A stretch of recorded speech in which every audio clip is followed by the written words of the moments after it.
నమస్తే, welcome to our channel. నేను సిరి. పార్టీలో ఎలాంటి పదవి ఇవ్వకపోయినా కూడా వంగవీటి రాధాకైతే చంద్రబాబు నాయుడు గారు ఒక బంపర్ ఆఫర్ ఇవ్వబోతున్నట్టు మరి వార్తలు వస్తున్నాయి. ఇందులో ఎంతవరకు వాస్తవం ఉంది ఏంటి అనేది మనకి వివరించడానికి మనతో పాటు ఉన్నారు ప్రముఖ సీనియర్ జర్నలిస్ట్ దుర్గా కుమార్ గారు. నమస్కారం సార్. నమస్కారం మసిరి, మన వీక్షకులు కూడా నమస్కారం సార్. ఇప్పుడు చూస్తుంటే ఒక వార్త అంటే హల్చల్ అవుతుంది. వంగవీటి రాధా గారికి అంటే పార్టీలో ఉన్నా కూడా ఇలాంటి అధికారం ఇవ్వకపోయినా కూడా, పదవులు ఇవ్వకపోయినా కూడా ఆ వంగవీటి రాధా గారికి చంద్రబాబు నాయుడు గారు ఒక బంపర్ ఆఫర్ ఇస్తున్నట్టు మరి వార్తలు వస్తున్నాయి. ఇందులో ఎంతవరకు వాస్తవం ఉందంటారు? అంటే మనం కొంచెం వంగవీటి రాధా గురించి కొంచెం పూర్వాపరాల్లో కూడా తెలుసుకోవాలమ్మా. అంటే మీ అసలు యాక్చువల్గా ఆయన పేరే వంగవీటి రాధా అనేది వాళ్ళ పెద్దనాన్నగారు మా 1974లో ఆయన అక్కడ లీడరు. అప్పుడు ట్యాక్సీ డ్రైవర్స్ అసోసియేషన్ వాటన్నిటికీ ప్రెసిడెంట్గా ఉండేవాడు. ఐఎన్టీసీ కాంగ్రెస్ తరఫున ట్రేడ్ యూనియన్ లీడర్గా బాగా ప్రసిద్ధి చెందాడు. ఆయన మర్డర్కి గురి అయ్యాడు 74-75లో. ఆయన ఈ రాజకీయ హత్యకు గురయ్యాడు. ఆ తర్వాత అప్పుడు రంగా గారు అసలు అంత ఫేమస్ కాదు. అంటే వీళ్ళ ఫాదర్ రంగా గారు, ఆయన తర్వాత రాధా గారు చనిపోయిన తర్వాత రంగా గారు, అప్పట్లో వాళ్ళకి మంచి గ్రూప్ ఉండేది విజయవాడలో.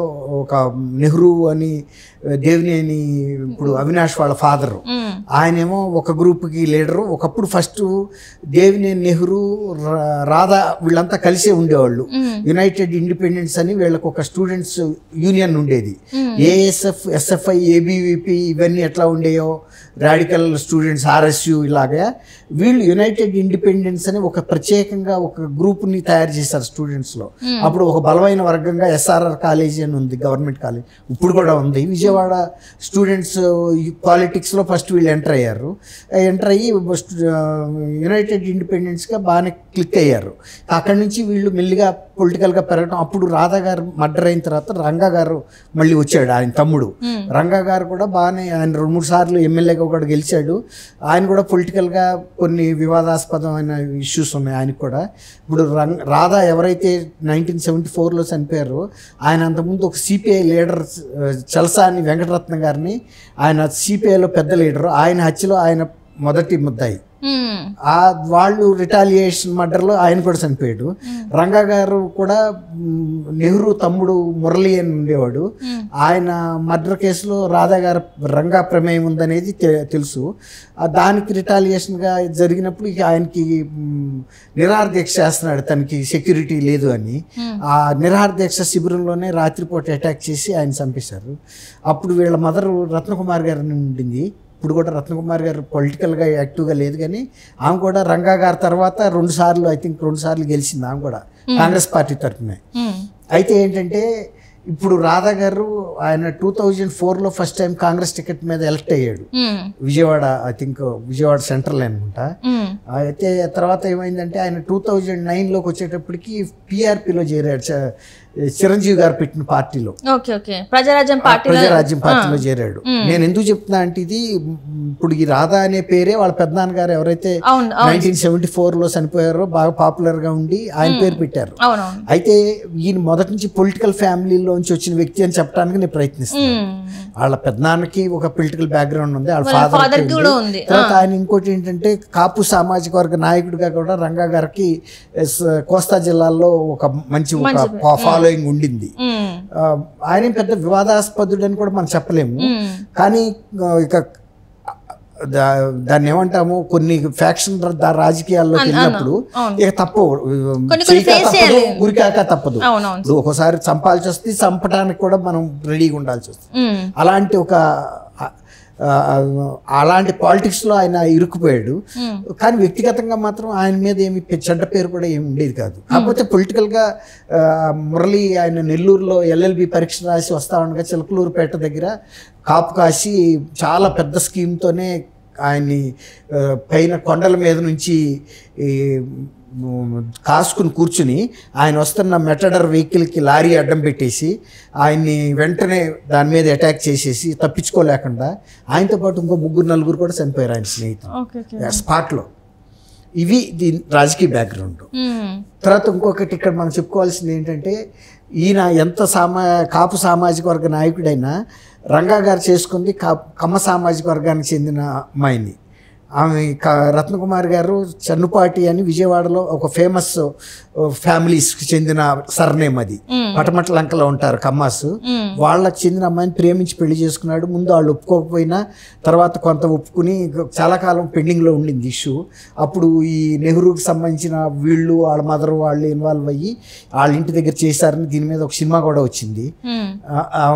నాకు కూడా తెలుసు రత్నకుమారి గారు, నేను కూడా ఆమెను ఒకసారి ఇంటర్వ్యూ కూడా చేశా విజయవాడ పొలిటికల్ సిచ్యువేషన్ మీద. ఎప్పుడు ఐ థింక్ 1990 ఆ ప్రాంతాల్లో. అప్పుడు ఆమె ఎమ్మెల్యే, కాంగ్రెస్ ఎమ్మెల్యే. అయితే ఈ రాధా గారు మళ్ళీ పిఆర్పిలో చేరినప్పుడు డిఫీట్ అయ్యారు ఆయన. తర్వాత 2014లో వైఎస్ఆర్సీపీలో చేరాడు.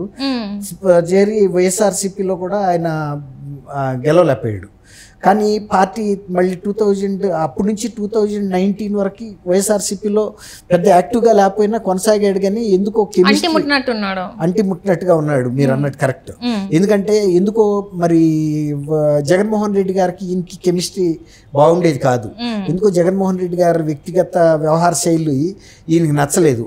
ఎందుకు నచ్చలేదు అని నేను అనుకుంటున్నా అంటే, కొంచెం ఈయన వ్యక్తిగతంగా ఫ్రీడమ్గా బతికిన వ్యక్తి, ఒక నాయకుడిగా తన గుర్తింపు ఉంది. ఆయన ఈయనకి అడుగులకు మడుగులొత్తాలని లేకపోతే ఆయన దగ్గర తల ఉంచి ఆయన మోచేతి కింద నాయకత్వం తీసుకోవడానికి ఇష్టపడి ఉండడని నేను అనుకుంటున్నాను. ఎందుకంటే తను పెరిగిన వాతావరణం అంతా డిఫరెంట్. అయినా సరే కాబట్టి వదిలిపెట్టేశాడు. చాలామంది అనుకున్నారు ఏంటంటే 2019లో ఈయన పవర్లోకి వచ్చాడు కదా, పవర్లోకి వచ్చినప్పుడు కనుక కంటిన్యూ అయ్యి ఉంటే కనుక రాధాకి ఏదైనా పదవి ఇచ్చి ఉండేవాడు అని కూడా చాలామంది అనుకున్నారు. అయినా దానికి ఆయన ఏమి బాధపడిన సందర్భం లేదు. ఆ తర్వాత వచ్చినటువంటి 2019 తర్వాత 19లో ఈయన టికెట్ టీడీపీ కూడా ఇవ్వలేదు. ఎందుకంటే లాస్ట్ మినిట్లో వచ్చాడు ఒకటి, కొన్ని సామాజిక దీని వల్ల కూడా కొన్ని ఈక్వేషన్స్ కుదరకు ఇవ్వలేదు. కానీ ఆయన సర్వీసెస్ని మాత్రం అన్ని నియోజకవర్గాల్లోనూ కోస్తా జిల్లాల్లో ఉపయోగించుకుంది. ఎందుకంటే తనకంటూ కొంత ఫాలోయింగ్ ఉంది, అట్లా ఉపయోగించుకుంది. 2024లో కూడా ఇవ్వలేదు. చాలామంది రెచ్చగొట్టారు ఆయన్ని, మీరు విడిగా అయినా పోటీ చేయండి ఇండిపెండెంట్గా, ఎన్నాళ్ళు మీ ఉనికి లేకుండా టీడీపీలో ఏదో ఒక మామూలు కార్యకర్తలాగా కొనసాగుతారని రెచ్చగొట్టినా కూడా ఆయన దానికి, ఎందుకంటే ఆయనకి ఎందుకో చంద్రబాబు నాయుడు గారి మీద గురి కుదిరింది. చంద్రబాబు నాయుడు గారిని కరెక్ట్గా మనం నమ్మి కనుక ఉంటే డెఫినెట్గా మేలు చేస్తాడని. అయితే 2019లో ఆయన గెలవలేకపోయాడు కాబట్టి అప్పటి నుంచి ఏమి పదవి ఇచ్చే అవకాశం ఆయనకు కూడా కలగలేదు.